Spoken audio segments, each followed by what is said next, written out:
Artificial intelligence kini bukanlah hal baru. Berbagai sektor kini sudah disasar dengan kecerdasan buatan tersebut. Namun sayangnya belum semua siap menghadapi era disrupsi digital. Berbagai sektor bukan hanya terbantu, namun juga terancam. Salah satu hal yang mengancam ialah eksistensi ChatGPT.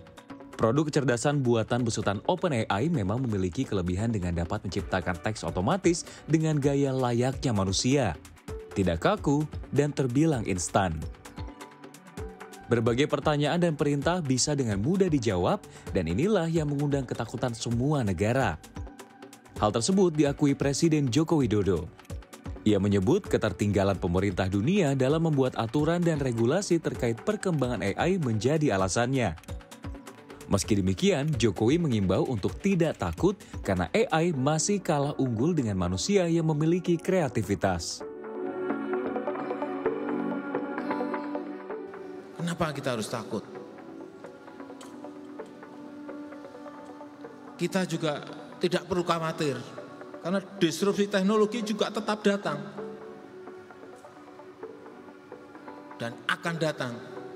Setiap hari perubahannya begitu sangat cepatnya. Jadi apa gunanya kita khawatir? Apa gunanya kita takut? Banyak yang menyampaikan ini nanti urusan ketenaga kerjaan akan diambil alih oleh mesin-mesin cerdas. Enggak seperti itu. Jadi tidak perlu takut dan tidak perlu khawatir. Meski demikian, ketakutan tak bisa dihindari. Dari dunia karya tulis misalnya yang kini mulai merasakan dampaknya. Contohnya, sekelompok penulis buku Amerika Serikat menggugat OpenAI karena ChatGPT diduga telah menyalin hasil karya mereka tanpa izin untuk mengajarkan ChatGPT cara merespon perintah manusia. Mereka menuduh ChatGPT bisa dengan akurat merangkum hasil karya mereka, kemudian menciptakan teks yang menjiplak gaya penulisannya. Namun penggunaan ChatGPT di dunia penulisan memang terjadi pro dan kontra. Selain yang menggugat, namun banyak juga penulis yang merasa terbantu, salah satunya novelis Ahmad Fuadi. Ia menegaskan hasil dari ChatGPT diakui memiliki kualitas tidak lebih baik dibanding hasil pemikiran manusia, khususnya novel dengan genre fantasi. Artinya produksi karya tulis akan bisa dilakukan dengan sangat cepat, tapi hasilnya akan tetap berbeda kalau menurut saya, Mbak. Hasil yang dibikin dengan ChatGPT atau AI saja dengan hasil yang benar-benar melalui sebuah olah rasa, olah batin, sebuah perenungan, itu pasti beda rasanya.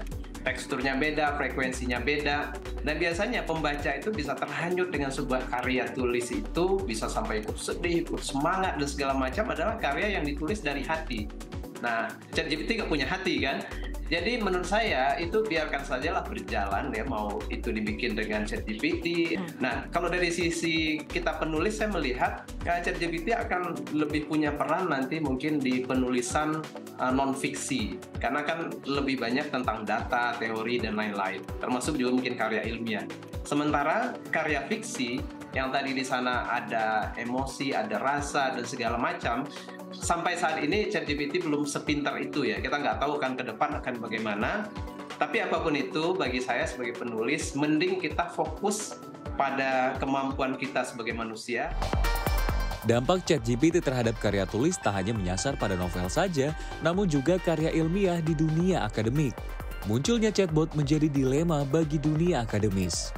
Di satu sisi memudahkan dosen dan mahasiswa memperoleh informasi, di sisi lain terdapat risiko plagiarisme serta kekhawatiran terhadap akurasi informasi dan penyalahgunaan.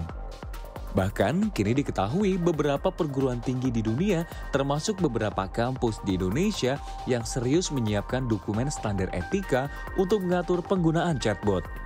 Bahkan pada pertengahan Mei 2023 lalu diberitakan bahwa penerbitan ijazah sekelompok lulusan Texas A&M University di Amerika Serikat ditunda sementara setelah terbukti sebagian karya tulis mereka menggunakan ChatGPT. Tak pelak, kasus itu menimbulkan kehebohan. Menanggapi hal ini, Guru Besar Administrasi Publik FISIP Universitas Airlangga Jusuf Irianto menilai, jika sivitas akademik bisa menggunakan dengan baik AI sesuai perannya sebagai pelengkap, maka ini akan membantu meningkatkan kualitas pendidikan. Sehingga sejalan dengan pernyataan Jokowi yang menilai kekhawatiran akan AI terbilang berlebihan. Teknologi harus kita artikan sebagai satu alat yang sifatnya komplementer. Karena itu kekhawatiran terhadap substitusi teknologi ChatGPT untuk manusia misalnya itu terlalu berlebihan saya kira. Yang kedua, bahwa ChatGPT itu bermanfaat sepanjang ada nilai kebenaran dalam penggunaannya. Kita tahu bahwa plagiarisme sebagai contoh itu merupakan serius academic error. Maka kita harus bersama-sama menghindari kesalahan akademik yang serius itu dengan menelan mentah-mentah hasil ChatGPT. Nah, kalau seperti itu maka kita harus menghindari dengan cara apa? Memanfaatkan ChatGPT itu sebagai sumber untuk data mentah.